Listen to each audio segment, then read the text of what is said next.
Olha, eu quero falar com vocês hoje, nessa sexta-feira aqui, hoje é dia 15 de agosto, tempo bom em Porto Alegre, continua fazendo frio. Eu quero falar com vocês hoje, nessa sexta-feira aqui, sobre essa decisão do governo dos Estados Unidos aí de punir uma autoridade brasileira aí que ocupa o primeiro escalão no governo lulopetista, né? Primeira vez que um ministro, não, a segunda, né? O Ricardo Lewandowski da Justiça já foi punido. Mas é o segundo, né? O segundo ministro. Ele não pode mais viajar para os Estados Unidos. Teve o visto dele suspenso.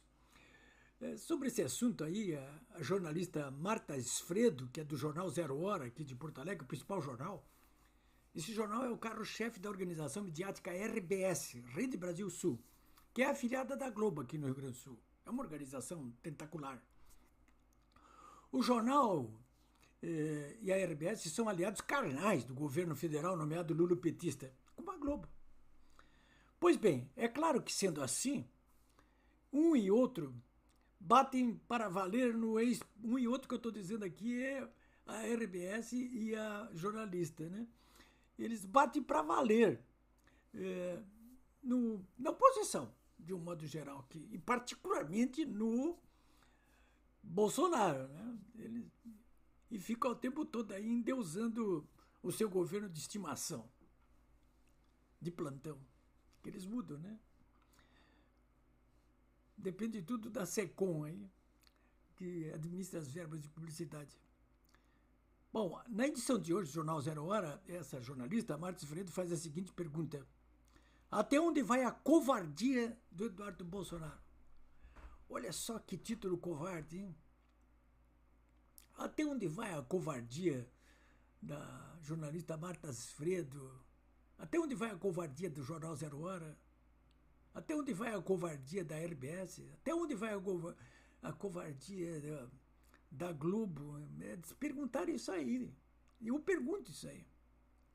Bom, o fato é que a jornalista nem responde essa pergunta ofensiva e prefere ela ofender o deputado do PL, filho de Bolsonaro, preso incomunicável em casa e com julgamento marcado para o dia 2 de setembro, que será o julgamento do século. É uma reedição aqui local dos processos de Moscou. Bolsonaro está sendo julgado não porque roubou, como Lula, os seus asseclas, que não merece adjetivação pejorativa alguma por parte de Marta Fredo e do Jornal Zero Hora ou da RBS. Até pelo contrário. O bando de larápios condenados no Mensalão e no Lava Jato não merecem reparos por parte deles aí, mas só elogios.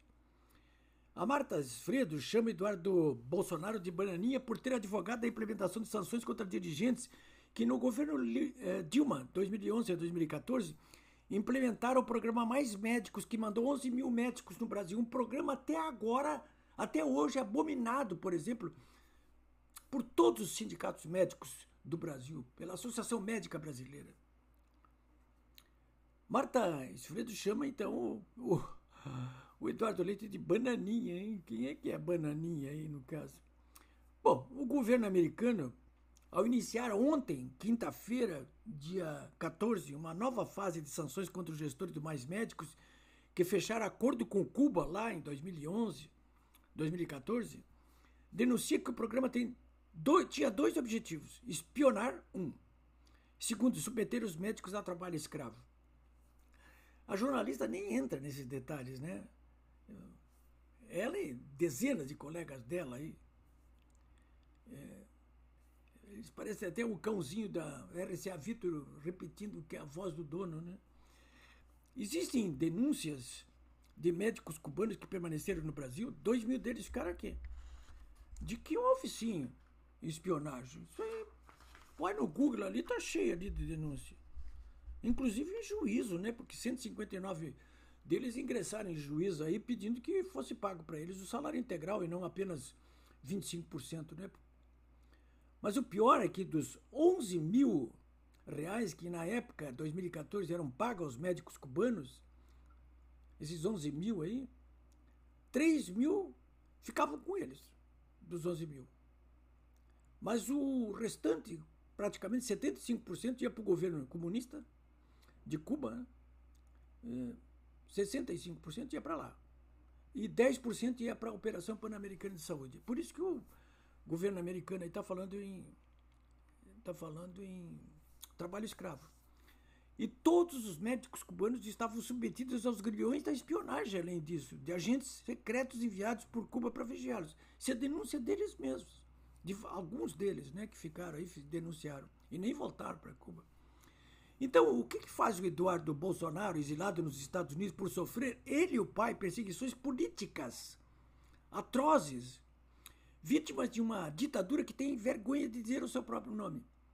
Ele denuncia as atrocidades dessa gente que se aboletou no governo federal, tudo através de uma aliança maléfica que eu chamo do eixo do mal, liderada pelo STF e pelo governo federal. Leia-se aí, Lula e Moraes.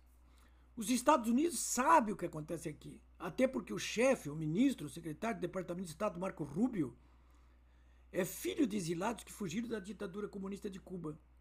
É com base em seus próprios serviços de inteligência, mas também nos depoimentos e provas de personalidades como o Eduardo Bolsonaro, que ontem foram punidos 2 dirigentes do Ministério da Saúde, que no governo da Dilma foram gestores do acordo com a ditadura de Cuba. E hoje, sexta-feira, dia 15, foi a vez do atual ministro da Saúde, Alexandre Padilha, que na época de Dilma foi o ministro que conduziu tudo, junto com Dilma, todos esses acordos aí com o governo de Cuba. A partir de hoje, o ministro Padilha, que ontem fez bravatas contra o governo dos Estados Unidos, foi sancionado com o corte do visto no passaporte dele. Ele, a mulher dele e até a filhinha de 10 anos não podem mais viajar para os Estados Unidos. A filhinha, eu sinto muito, mas não vai poder visitar a Disneylândia. Talvez possa aqui no Beto Carreiro World, aqui em Santa Catarina. Falta, no entanto, já estou concluindo aqui, a chefe do Padilha, na época. No caso, a presidente, que foi posta para fora do governo, que sofreu o impeachment, Dilma Rousseff. O Eduardo Bolsonaro está dizendo que vem ela aí, a seguir. Tem mais pela frente aí, hein, dona Marta Svredo. É isso.